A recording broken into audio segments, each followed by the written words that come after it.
कि जो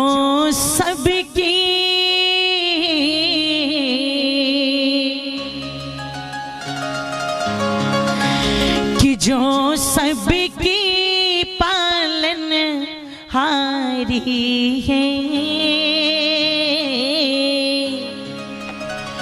गौ माता प्राणों से प्यारी है, जो सबकी पालन हारी है, गौ माता प्राणों से प्यारी है। दोनों हाथ उठा करके तालियां बजाएंगे सभी के सभी। बोलिए गौ माता की जय हो। पालन हारी है, गौ माता प्राणों से प्यारी है, जो सबकी पालन हारी है, गौ माता प्राणों से प्यारी है, जो सबकी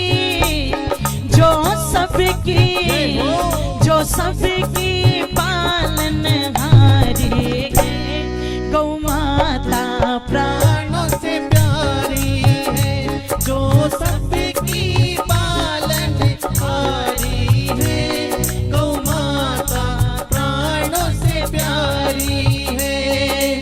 दोनों हाथ उठा करके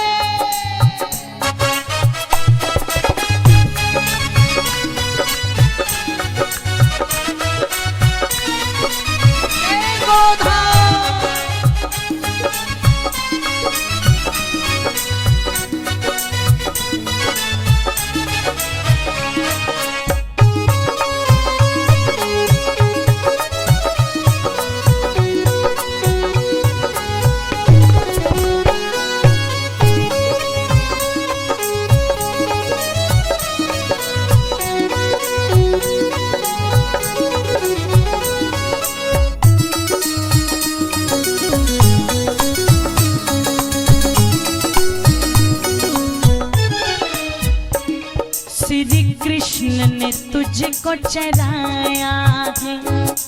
इतने बड़े योगी, इतने बड़े विद्वान दुनिया जिनको मानती है और ठाकुर जी कह करके जिनके सामने सर झुकाती है, वो ठाकुर जी भी अगर अपना माथा किसी के चरणों में रखते थे तो किसके चरणों में रखते थे? बोलो, गौ माता के चरणों में रखते थे, है ना? इसलिए क्या कहा?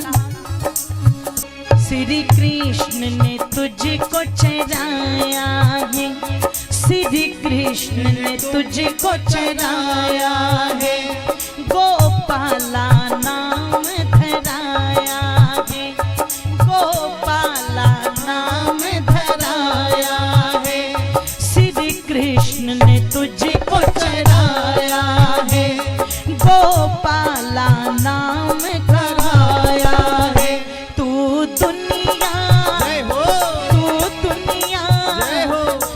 दुनिया की महतारी है, गौ माता प्राणों से प्यारी है, तू दुनिया की महतारी है, गौ माता प्राणों से प्यारी है, जो सबकी पालन हारी है, गौ माता प्राणों से प्यारी है, जो सबकी पालन हारी है, गौ माता प्राणों से प्यारी है।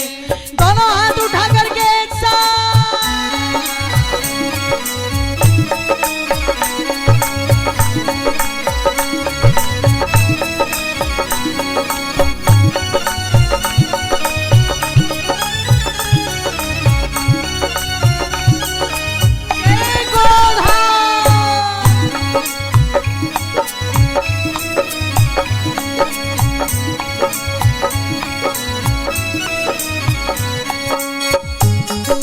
दोनों हाथों को उठा करके एक साथ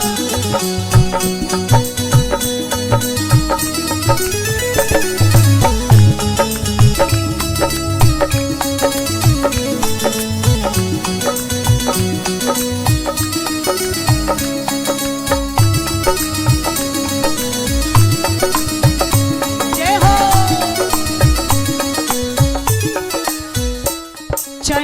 गृहस्थी हो सन्यासी हो, चाहे गृहस्थी हो सन्यासी हो, ब्रह्मचारी हो वनवासी हो, ब्रह्मचारी हो वनवासी हो। देखो ये गोवन है और जीवन का कहते हैं प्रथम पड़ाव जो है वो ब्रह्मचर्य आश्रम, दूसरा गृहस्थ आश्रम।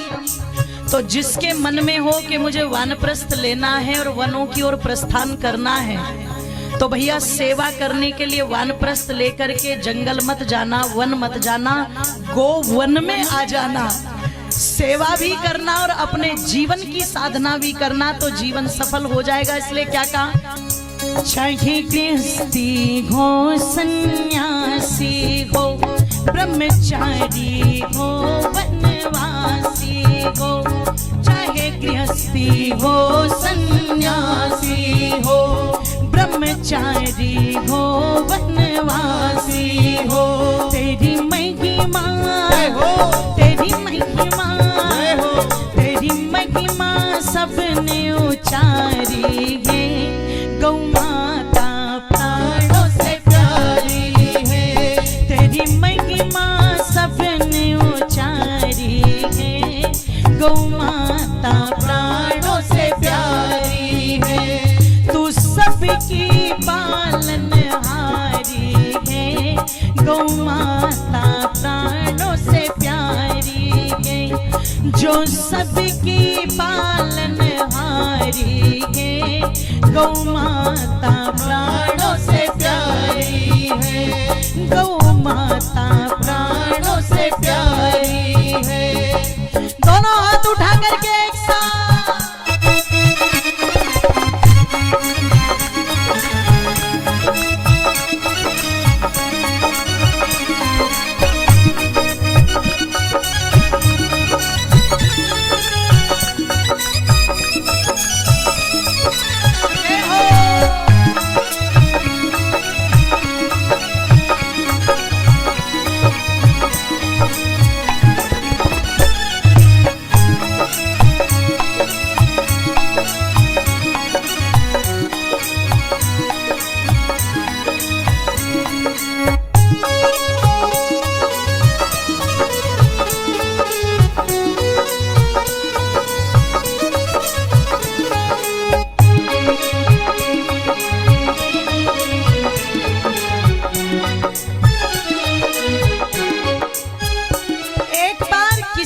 महर्षि दयानंद से पूछा कि दूध किसका अच्छा होता है,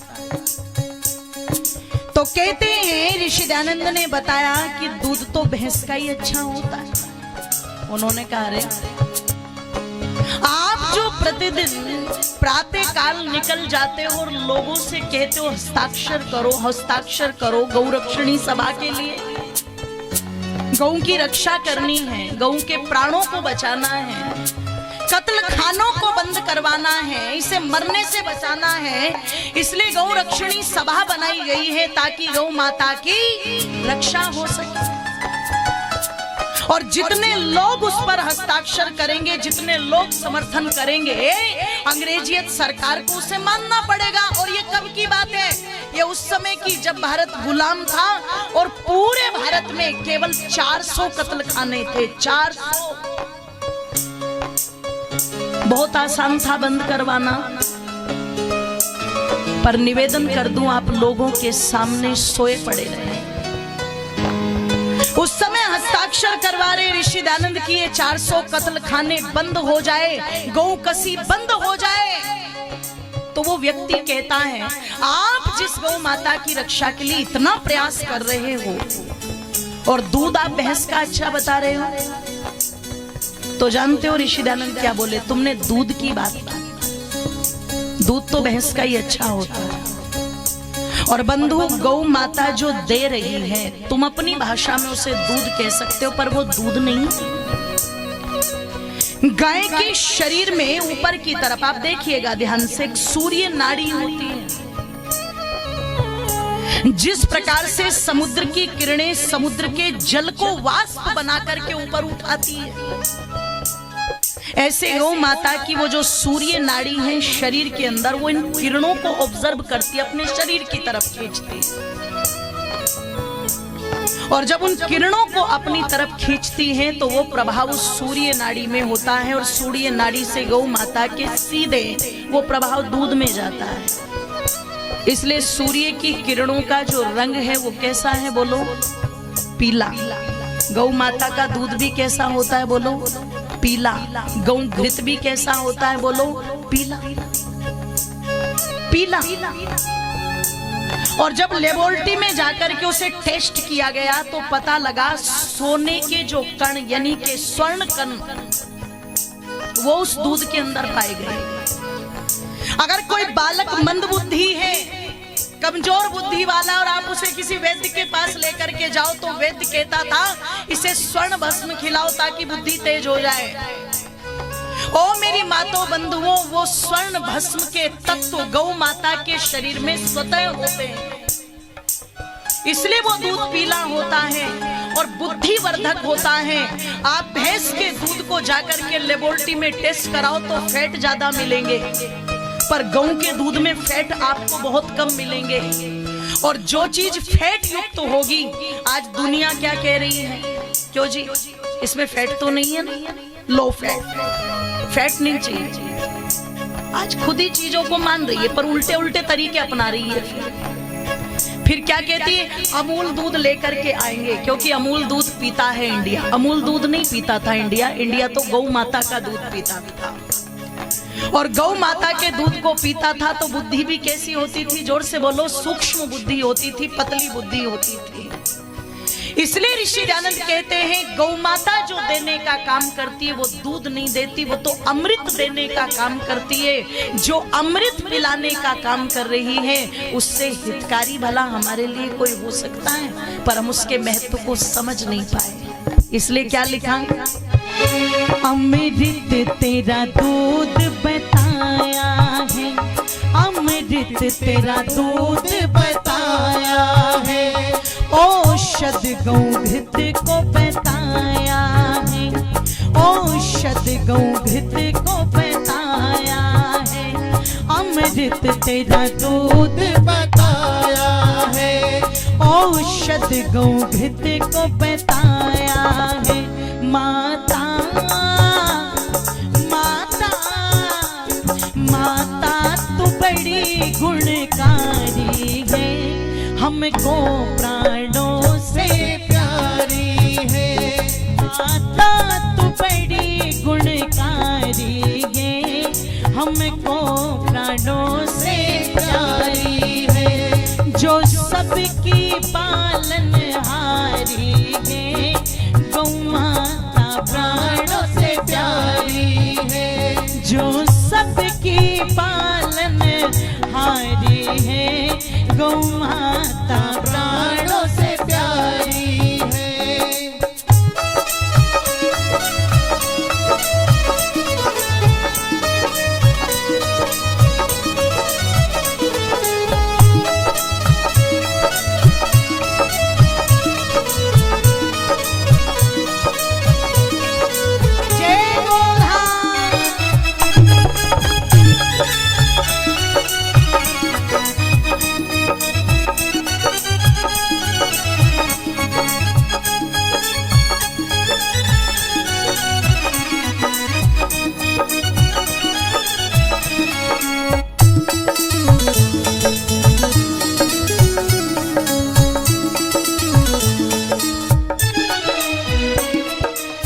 वध का निषेध बताया है, पालन का वर्णन आया है। तेरे वध का निषेध बताया है, पालन का वर्णन आया है। तेरे वध का निषेध बताया है, पालन का वर्णन आया है।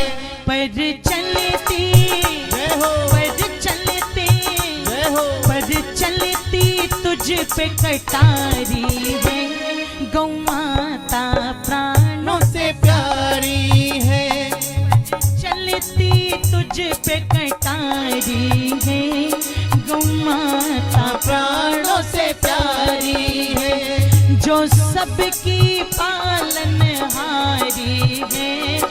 गौ माता प्राणों से प्यारी है, जो सबकी पालनहारी है।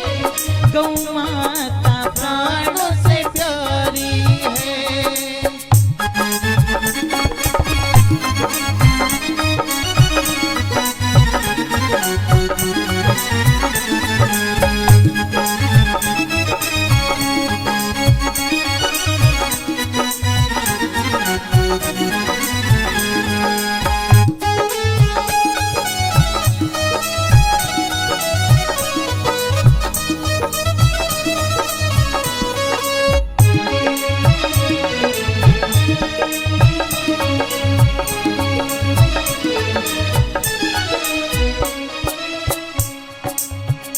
चाहते हो अगर तुम सुख पाना, चाहते हो अगर तुम सुख पाना, संकल्प ये ले करके जाना, संकल्प ये ले करके जाना। चाहते हो अगर तुम सुख पाना, संकल्प ये ले करके जाना। गौ मेरी, गौ मेरी, गौ मेरी जिम्मेदारी है। गौ माता प्राणों से प्यारी है, गौ मेरी जिम्मेदारी है। गौ माता प्राणों से प्यारी है, जो सबकी पालनहारी है। गौ माता प्राणों से प्यारी है, जो सबकी पालनहारी है। गौ माता प्राणों से प्यारी है, जो सबकी पालनहारी है। गौ माता प्राणों से प्यारी है, जो सबकी पालनहारी है। जय हो। गौ माता प्राणों से प्यारी है, जो सबकी पालनहारी है। गौ माता प्राणों से प्यारी है, गौ माता प्राणों से प्यारी है, गौ माता प्राणों से प्यारी है, गौ माता प्राणों से प्यारी है, गौ माता प्राणों से प्यारी है, गौ माता प्राणों से प्यारी है, गौ माता प्राणों से प्यारी है, गौ माता प्राणों से प्यारी है।